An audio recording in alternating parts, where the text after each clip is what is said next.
Hello, and welcome to the audio podcast version of Crumbs from His Table Fellowship.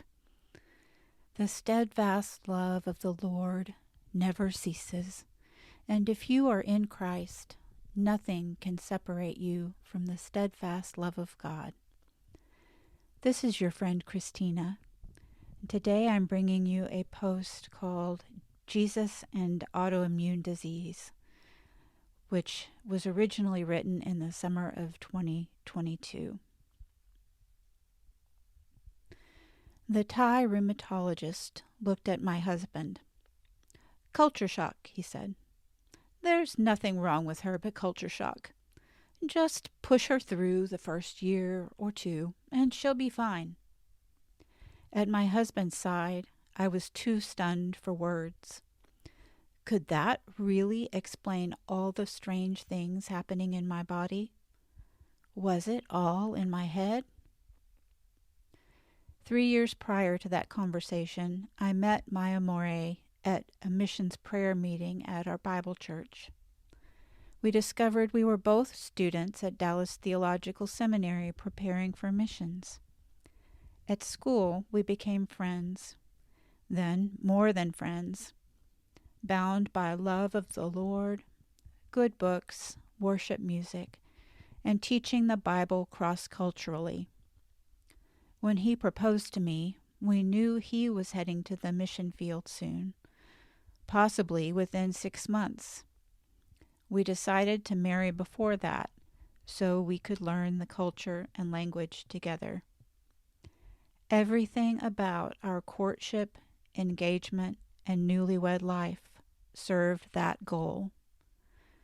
We purged our belongings, even the books, and only registered for the bare essentials needed to function in our apartment until we moved to Southeast Asia.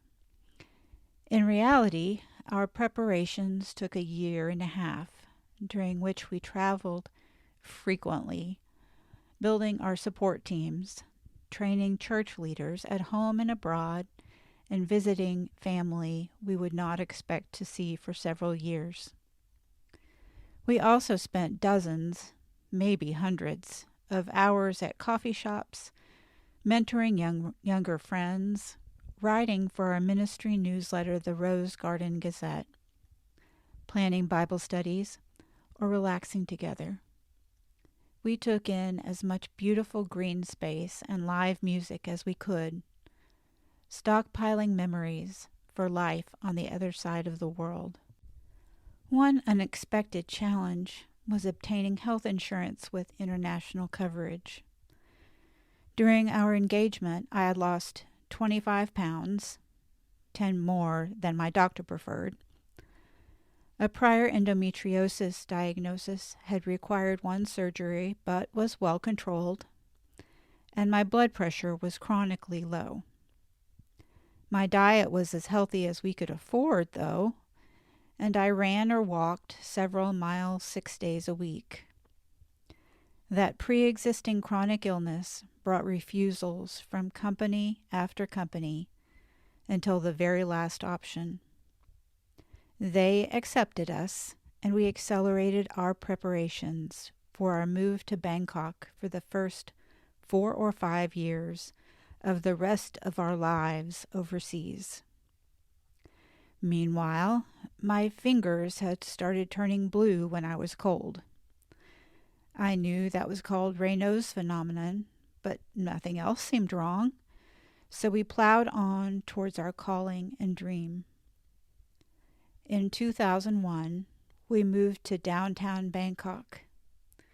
We learned public transportation and navigated unfamiliar streets and menus. We enrolled in language school and joined a church. Culture shock brought many tears, quests for familiar foods and quiet garden spaces, long sessions alone with God and my books, and computer gaming sessions for my husband. That was normal. What was not normal was that my fingers continued to turn blue.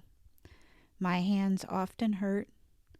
I ran a low fever for hours daily, specifically in the afternoons. My pulse raced. I couldn't climb the stairs to the SkyTrain without help. Then the vertigo began.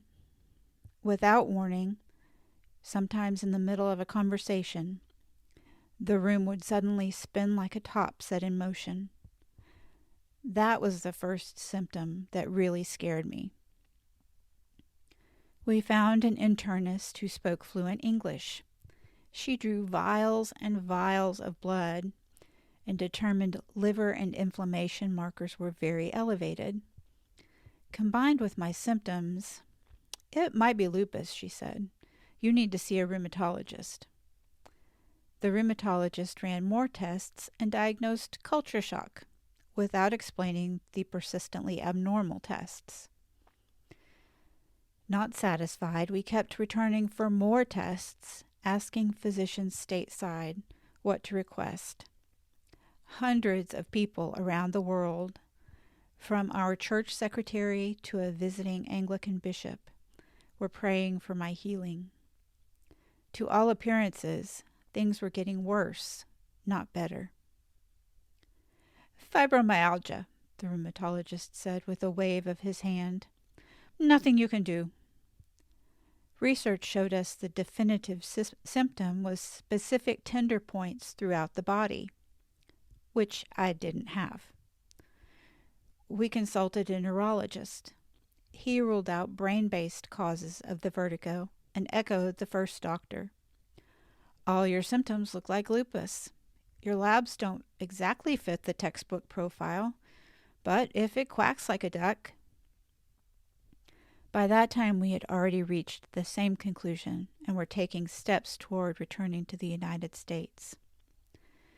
If it were lupus, it would be lifelong, and we would need our community for the journey. Also, Bangkok was replete with environmental lupus triggers. My husband faced the choice of sacrificial faithfulness to our marriage covenant, to love and serve me like Jesus, or his vocational dream from long before we met. In perhaps the noblest decision of his life, he chose me. He laid down his felt calling to keep his marriage vows. That kind neurologist provided basic care until we moved back to Texas. At our first specialist appointment after returning, the day before my birthday, the new rheumatologist told me I did indeed have systemic lupus erythematosus, or lupus SLE. We began treatment with several prescription medicines, and my physical health slowly stabilized. Emotionally, however, we were broken, ashamed, and disoriented. We were the regional team leaders for our mission organization, with several other aspiring missionaries preparing to join us overseas. Our hard choice had affected their futures too. The missions program we worked for had no employment opportunities for my husband in the home office, but God provided through a previous employer who created a technology position especially for him. We were grateful for that gift and also struggling to get our feet under us after this huge plot twist. We faced overwhelming grief, but family and the quiet worship of our new church home helped us through. One characteristic of autoimmune diseases, unhappily, is the flare and remission cycle. After approximately 7 years of medication-induced remission, a surgery destabilized my lupus. Out of the blue, intense chest pain leveled me. Any pressure on my sternum at all was agonizing. Breathing hurt unless I lay down on my side. For many sofa-bound months, fatigue was so debilitating that I texted my mom before and after I showered so someone would know if I passed out washing my hair. By the time my rheumatologist found a medication that helped the chest pain, Other joints chimed in, one after another, like petulant children demanding attention. At our wits' end, we sought a second opinion, and undifferentiated inflammatory arthritis was added to my chronic illness portfolio. The new doctor felt that joint pain had become too prominent a symptom to be attributable to lupus alone.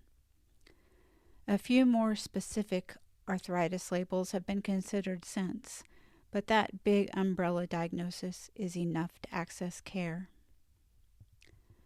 Chronic illness has taken so much from me. Health, hobbies, exercise, friendships, a church community, family time, special occasions, independence. My invisible illness has often left me feeling invisible. Most painful of all was the loss of my husband's and my shared vocation. The only thing we wanted to do, the thing we believed God had called us to do. But that's not the whole story. Chronic illness has also given much. Rather, through chronic illness, the Lord has given much. Through chronic illness, God is teaching me courage by leading me straight into my biggest fears and showing me I can survive them because the Lord is with me. Through chronic illness, God is teaching me perseverance by placing me in a difficult situation where all the emergency exits are locked. In accepting this and looking for good, even here, I am learning to find peace and trust God's goodness. Through chronic illness, God is teaching me gratitude by putting entitlement to death. No one appreciates simple pleasures like the person who endures extended periods when they are out of reach. Through chronic illness, God is teaching me the humility of saying on a daily basis, I can't do this, will you help me? In a do more, climb higher, run faster world, arthritis and lupus slow me down and force me to discern what is really mine from the Lord to do. Through chronic illness, God has tenderized my heart toward the pain of others. It is easier to weep with those who weep and rejoice with those who rejoice. And broken hearts seem to find safe harbor with me. My shattering has made room for the shattered stories of others, and there are so very many shattered souls who need shelter. Finally, through chronic illness, God has given me new friends and purpose through the blog my husband helped me start during those laid-flat sofa months. Chronic illness took me from one mission field and opened a new one. If you, dear reader, are facing a new medical diagnosis or waiting anxiously for one, grieve your losses when they come. They matter. Grief honors that. Chronic illnesses take much from us, but they give unexpected gifts to us too. May you face your plot twist with eyes wide open to both and courage to face them. Life will never be the same, but it can be good and beautiful again through the providential care of God. His grace really is sufficient. May you know His power in your weakness, today and always. Courage, dear hearts. Until next time, remember, you are loved.